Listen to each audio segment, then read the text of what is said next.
Hi everyone and welcome back to my channel. So for this video is gagawa na naman tayo ng another product review, and this product is from Vaseline. So kung napanood yung mga previous video ko, na-review na natin yung kulay gold and then yung kulay pink. So ngayon naman meron tayo itong kulay red and itong kanilang color purple.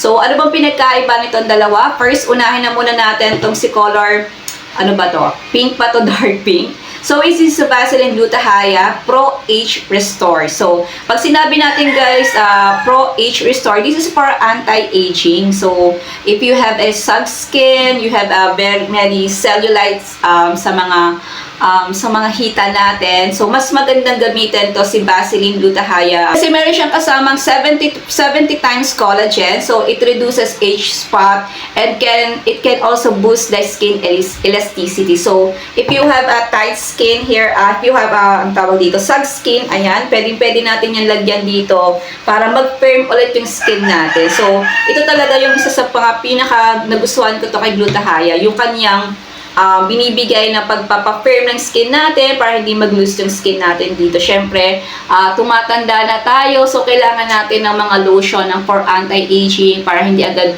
magsag yung skin. Ako meron ako konti.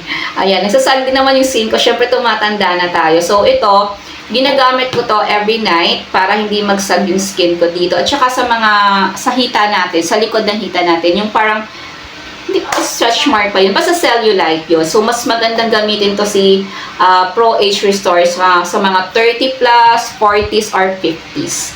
At saka maganda to guys, serum na rin siya. So, this is more on moisturizing and super duper kinis nito sa skin natin.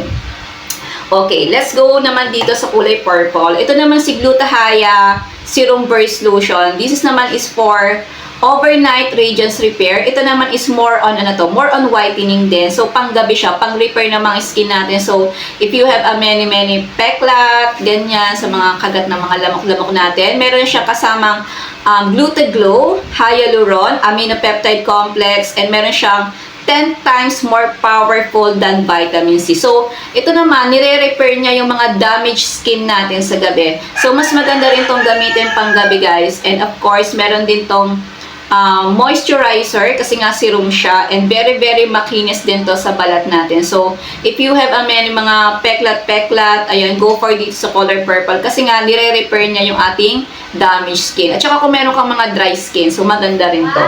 So, kung naririto kayo, kung ano bang mas maganda between this one, si Pro Age Restore, or ito. So, if you are in the age, I think, 30, 40s, and 50s, go for Pro Age Restore.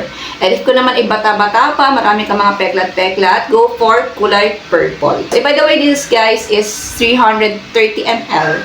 So, if you guys want to try this product, I will put the tag products in the video. So, yun lang guys, and thank you for watching.